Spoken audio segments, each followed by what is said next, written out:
உறவுகள் அனைவருக்கும் வணக்கங்க. இந்த சிவா வாயில கொலக்கட்டை தான் வச்சு தச்சு வச்சிருக்காங்கன்னு தான் சொல்லணுங்க. பிடிக்காத பொண்டாட்டியா இருந்திருந்தா நீ பேசாம இருக்கலாம். பிடிச்சி போய் ஐ லவ் யூ சொல்லி கட்டி பிடிச்சி கோயிலில் வச்சு எல்லாம் சொல்லிட்டேன். அதுக்கப்புறமும் எல்லாரும் அந்தலை சிந்தலை பண்ணுறாங்க, பேசாமல் நிற்கிறாரு இந்த சிவா. ஆனால் சரியான ஆளுங்க சஞ்சய். அப்படியே அந்த மாறனுக்கு கால் பண்ணிட்டு நீ தான் பண்ணியாடான்னு கேட்க ஆமான்னு சொல்ல, சரி சரி அரெஸ்ட் பண்ணுறேன், இனிமேல் என்கிட்ட எல்லாம் தெரிஞ்சு பண்ணு, இங்கே எதுவும் தெரியாமல் பண்ணாத அப்படின்னு சொல்லிட்டு நல்ல பிள்ளை மாதிரி இங்கே வீட்டில் வந்து நல்ல பேர் எடுத்துடுறாங்க. மகாவுக்கும் எசைக்கும் வயிற்ற பிடுங்குது. ஐயோ நம்மளை போட்டு கொடுத்துருவானோ அப்படின்ட்டு. ஆனாலும் பார்த்தீங்கன்னா அவங்கள காட்டி கொடுக்கலைங்கவும் 2 அடி அடிச்சு என்னடா அப்படி பண்ண எதடா அப்படி பண்ண சொல்லி சமாளிச்சு அனுப்பிடுறாங்க. அடுத்து இங்க சிந்துவை என்னடி ஒட்டிக்க பாக்குறியா அப்படின்னு கேக்குறாங்க. இந்த சிந்துவுக்கு என்னங்க, இவெல்லாம் மன்னிப்பு கேட்பாளா? இவ பேச்ச கேட்டுட்டு என் தங்கச்சிட்ட மன்னிப்பு கேளு, என் தொங்கச்சிட்ட மன்னிப்பு கேளு அப்படிங்குது சிந்து. உடனே அன்னபூர்ணி எல்லாத்தையும் விட சரியான ஒரு விஷம்னா அது அன்னபூர்ணிங்கிற மாதிரி தான் கோங்கோமா வருது. ஏ சிந்து என்ன நினைச்சிட்டு இருக்க, என் வீட்டு பிரச்சனை இதான் சாக்குன்னு ஒட்டிக்க பாக்குறியா? அவங்க மட்டும் தலையிடலைன்னா 1 கோடி ரூபா நட்டம் தானடி உனக்கு, அதையும் வித்திருப்ப அந்த இடத்தைய அதான் விடுத்துட்டு ஒரு நன்றி சொல்லாட்டியும் பரவாயில்ல கோவிக்குது. இதுக்கெல்லாம் என்ன சொல்றது ஜென்மம்னே தெரியல. இதுல வேற பைரவிட்டையும் அவகிட்ட தள்ளியே நில்லு, அவகிட்ட ஒட்டு உரம்ல உறவும் இல்ல அப்படின்ட்டு போறாங்க. ஆனா பைரவி மனசுக்குள்ள டிடிங் கொஞ்சம் ஒன்று சாரல் வர ஆரம்பிச்சிருச்சு. சிந்துவை பத்தின எண்ணம் கொஞ்சம் கொஞ்சமா அழியுதுன்னு தான் சொல்லணும். ஆனா ஆர்வம் மட்டும்தாங்க பாவங்க. சிந்து எவ்வளவு நல்லது பண்ணிருக்கான்னு மனசுக்குள்ள நினைக்கிறாங்க. சஞ்சய் போற போக்குல நல்ல பிள்ளை பேர் எடுக்கிறக்காண்டி சிந்துவுக்கு நன்றி சொல்லு அப்படின்ட்டு போயிடறான். நல்லா தாங்க காயெல்லாம் நவத்துறான். கடைசியா மேல ஏறும்போது பாம்பு கொத்தி பொசுக்குன்னு கீழே வந்துடும் பாத்தீங்களா பரமபதம். அது மாதிரி தாங்க ஆறுமுகத்துக்கு பிடிக்காதவங்க எனக்கு ஃப்ரெண்ட்ஸ் அப்படின்ட்டு போயிடுறான். இங்கே பார்த்தா கொண்டு போய் உள்ளுக்கு போய் அரெஸ்ட் பண்ணி வச்சிடுறான். இதுங்க என்ன பண்ணுதுங்க, அக்காலும் தம்பியும் வேக வேகமாக கிளம்புதுங்க ஸ்டேஷனுக்கு. எதுவும் உண்மையை உளறிடக்கூடாதான் அதுக்காக வேண்டி ஸ்டேஷனில் போய் பார்க்குறாங்க. ஸ்டேஷனுக்குள்ளே போகிறாரு. போயிட்டு பார்த்தா சஞ்சய் வெளியில் போயிட்டாங்க. உள்ளுக்கு ராஜா மாதிரி உட்காந்துட்டு இருக்கான். டேய் என்னடா எங்கள் பேர் எதுவும் சொல்லலைல, எப்படா நான் சொல்லுவேன், அப்புறம் நீ என்னை வெளியே எடுக்கணும், இதுக்கெல்லாம் காசு யார் கொடுப்பா, அப்புறம் என்னமோ அங்கே தான் அதி மேதாவது இருக்கே பணம் நஷ்டம் எடுக்கிட்டு ஏன்ட்டெல்லாம் அவ்வளோ பணத்துக்கு நான் இங்கே போவேன், நீங்கள் தான் கொடுக்கணும். டேய் என்னடா எங்ககிட்ட கேட்குற, ஆமாம் அப்புறம் யார் கொடுக்குறது அப்படின்னு சொல்ல மகா பார்க்குது. ஐயோ உன்னால் நல்ல காரியம் பண்ண மாட்டியா, நீ தப்பு பண்ணதுக்கு நான் ஏன்டா 1 லட்சம் 1 கோடி கொடுக்கணும் அப்படின்னு சொல்ல, நாங்கள் என்ன தப்பு பண்ணோம், அதான் பயிரை பஸ்பமாக்கிட்டோம்ல அப்படின்னு சொல்ல, ஆக்குன அங்கேயே பாட்டில் போட்டு வர சொன்னிச்சா, அவள் கண்ணில் போயிடுச்சுல பட்டுருச்சுல, இல்லைன்னா நம்ம தப்பிச்சிருப்போமேடா, இப்போ தேவையா 1 கோடி ரூபா தேவையா, சரி சரி விடுங்க, நான் உங்களுக்கு அடுத்து நான் நல்லது ஏதாவது பண்ணுறேன், அவளை இந்த வீட்டை விட்டு விரட்டுறேன்ல, அது உங்களுக்கு பெருசு தானே, 1 கோடிலாம் உங்களுக்கு ஒன்று பிஸ்கோத்து காசு, 1 கோடி ரூபா நான் எப்படி எடுக்க போகிறேன், என்னன்னு எடுக்க போகிறேன் ஒன்றுமே புரியலையே, அவள் வீட்டில் 100 பவன் நகை எடுத்தா தான் அப்படின்னு சொல்ல, 100 பவன் நகை 1 கோடியா அப்படின்னு பேசிக்கிட்டே வராருங்க சஞ்சய். சஞ்சய் பார்த்தோன்னு தூக்கி வாரி போடுது. ஐயோ அப்படின்ட்டு, என்ன ஒரு குற்றவாளியை பார்க்குறதுக்கு நீங்கள் வந்திருக்கீங்க, அப்போ நீங்களும் குற்றவாளியா என்ன, ஐயோ அப்படிலாம் இல்லை, ஏன்டா அப்படி பண்ண, எதுக்குடா அப்படி பண்ண அப்படின்னு அவனை நாங்கள் திட்டிக்கிட்டு இருந்தோம், நாங்கள் உங்களை தான் சார் பார்க்க வந்தோம், இவன்ட்டு வந்து 1 கோடி ரூபா வாங்கி தந்துருங்க, இவன் நல்ல வெண்ணில இவன் கத்த, ஹலோ ஹலோ கூல் கூல் அமைதி அமைதி காம் டவுன் 3மே எல்லாம் ஒரே பல லாங்குவேஜில் சொல்கிறாரு, எல்லாம் ஒரே அர்த்தம் தான். இல்லை தம்பி இல்லை சார் அப்படிங்கல, அட உட்காருங்கம்மா, உங்கள் கதை எல்லாம் எங்களுக்கு டாராக கிழிந்து தொங்குது, எல்லாம் தெரியும் உட்காருங்க அப்படிங்கல. மாறனை பார்க்குறேன் இசைக்கு, எல்லாத்தையும் சொல்லிட்டு அப்படின்னு மண்டே ஆட்டுறாரு. அட்ட பாவி அங்கெல்லாம் கோய்க்காதீங்க, சொல்கிறதுல ஒன்றும் தப்பு இல்லை, உங்களை நான் யார்ட்டையும் காட்டி கொடுக்க மாட்டேன் உட்காருங்க அப்படிங்கல. அடா உட்காருங்க ப்ரோ அப்படின்னு உட்கார வைக்கிறாங்க. மகா பார்க்குது, ஆஹா போலீஸ்காரன் அவகாசம் வச்சுக்க கூடாதுன்னு சொல்லுவாங்களே, இவனுக்கு தெரிஞ்சுச்சுன்னா இதை வச்சு இவன் ஏதாவது பிளாக்மெயில் பண்ணுவானா, ஒன்றும் புரியலையே அப்படிங்கல. சஞ்சய் பார்க்குறாரு, இங்கே பாருங்க உங்களுக்கு நான் என்னைக்குமே நான் காட்டி கொடுக்க மாட்டேன் அப்படிங்கல. எல்லாம் தெரியுமா, எல்லாம் தெரியும் சொல்லிட்டா, நீங்கள் தான் எல்லாம் பண்ண சொன்னீங்களாமே, ஆமாம் அதே எப்படி உள்ளுக்குள்ள இருந்துட்டு அவங்க வீட்டுக்கே ரெண்டங்க நினைக்கிறீங்க அப்படிங்கல. எங்களுக்கு பிடிக்காத அவங்க பண்ணுறாங்க, அந்த பைரவியும் பிடிக்கல, சிந்துவை பிடிக்கல, யாரையுமே பிடிக்கல, பைரவியை பிடிக்கலன்னு கோவம் பொசுக்குன்னு வருது. ஏன் பிடிக்கல சிந்துவையும் பைரவியும், ஏன்னா பைரவி மட்டும் பிடிக்கலன்னு சொன்னால் கோச்சுக்குருவாங்களா, தப்பாக எடுப்பாங்களாம், அதுங்களாம் ஒரு ஆளுங்களா அப்படிங்கிற டேபிள் டமால்னு தட்ட, என்ன நினச்சிட்டு இருக்கீங்க, என்ன அதுங்களாம் ஆளுனா, ஏன் அவங்கள பார்த்தா ஆளா தெரியலையா, எவ்வளோ பெரிய விஷயத்தை கண்டுபிடிச்சி நொங்கு எடுத்திருக்காங்க அவங்கள போய் ஆளான்னு கேட்குறீங்க அப்படின்னு ஓவரா கத்த, என்னடா இவன் அவளுக்கு சப்பக்கட்டு சொம்பு தூக்குறான், அப்போ அவளோ இவன் ஆமாம் பைரவி ஃப்ரெண்டாச்சே அப்படின்னு பார்க்க, இங்கே பாருங்க உங்கள் ஃப்ரெண்டுங்கிறனால பேசுகிறீங்களா, ஆமாம் என் ஃப்ரெண்டை பற்றி தப்பாக பேசுனா நான் சும்மா விடுவேனா அப்படின்னு சொல்ல, இல்லை உங்கள் ஃப்ரெண்டு இதையே நான் அப்படி பண்ணியிருக்கேன் அதுக்கு உங்களுக்கு கோபம் இல்லையா, இது நீங்கள் பண்ணது ஆர்மத்துக்கு கெடுதல் பண்ணிக்கிங்க, அதனால எனக்கு ஒன்றும் கோபம் இல்லை, ஆனால் பைரவியை பேசினா எனக்கு கோபம் வரும் அப்படின்னு சொன்னோன்னே, சரிங்க சார் நாங்கள் எதுவும் நாங்கள் சொல்லலை அப்படிங்கிறாங்க. சரி இப்போ பணம் கேட்க சொல்லியிருக்கு பைரவி, நஷ்ட ஈடு கேட்டிருக்கு. ரெடி பண்ணிருக்கீங்களா? எங்களால் முடிஞ்சதை பண்ணுறோம். அவன்கிட்ட கொஞ்சம் வாங்குங்க. ஹலோ, எங்ககிட்டலாம் இல்லை. டே அட்டக்குடா, அவங்க பண்ண சொன்னால் நீ ஏன்டா பண்ண? அதுக்கு உனக்கு தண்டனை எனக்கு தெரியும்ல. மரியாதையாக இன்னும் கொஞ்ச நாள் நான் வெளியில் விடுவேன். போயிட்டு ரெடி பண்ணுறேன். 2 பேர் ரெடி பண்ணி கொடுத்து நான் பைரவிட்ட கொடுக்கணும். அப்போ தான் எனக்கு நல்ல பேர் கிடைக்கும். அவளும் விடுவா, இல்லைன்னா அவ்வளோதான். சரி பண்ணி தொலைக்கிறோம் அப்படின்னு சொல்லிட்டு எந்திரிக்கிறாங்க. இங்கே பாருங்கள், பைரவி பற்றி ஏதாவது திட்டுனீங்க? திட்டலை தம்பி, திட்டலை.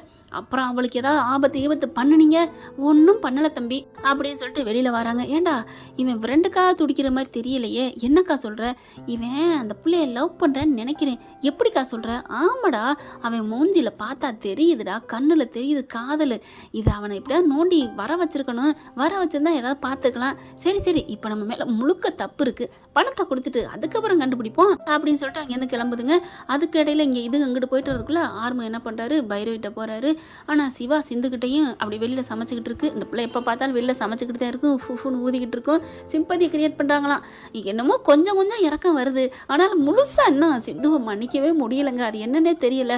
முந்தானை முடிச்ச படத்தில் பாக்கியராஜ் இப்படி தான் தாலி கட்டுவாங்க. நம்ம இவங்க ஊர்வசி குழந்தைய தாண்டி பொய் சத்தியம் பண்ணி கெடுத்துட்டான்னு சொல்லி. ஆனால் அது கூட இவ்வளோ கோவம் வரலங்க. அது சப்புன்னு முடிச்சு விட்டு அதனாலையோ என்னமோ இந்த கல்யாணம் ரொம்ப நாள் இழுத்தடிச்சிச்சு இல்லையா. அதாவது சிவா சாமிக்கிட்ட கேட்பாரு, எல்லாத்துலேயும் கெஞ்சுவார், நான் தாலி கட்டலைன்னு. எல்லாரும் ஆணித்தரமா ஆமா நீ தான் கட்டின அப்படின்னு சொன்னதுனால என்னமோ தெரியல, சிந்து பசா ஓட்டின மாதிரி கெட்டவங்க என்ன நெஞ்சில் ஒட்டிக்கிருச்சு. ஆனால் அவங்க நல்ல மனசை நினச்சி பாவமாகவும் தான் இருக்குது. வர்றாரு சிவா, ஏற்றுக்கிட்டார்ல. அதுக்கப்புறம் நம்ம என்னங்க பூரிச்சனை ஏற்றுக்கிட்டதுக்கப்புறம் ரொம்ப தேங்க்ஸ் சிந்து அப்படிங்கிறாங்க. இதில் என்ன டாக்டர் இருக்குது, நான் இதை நம்ம வீடாத்தான் நான் நினைக்கிறேன், இவங்க வேணா என்னை நினைக்காம போகலாம் அப்படின்னு நினைக்குது. அதுக்கப்புறம் ஆர்மும் வராரு. ரொம்ப நன்றி சிந்து அப்படிங்கிறாங்க. என்ன மச்சான் இதெல்லாம் பேசிக்கிட்டு, இது நம்ம வீடு மச்சான்.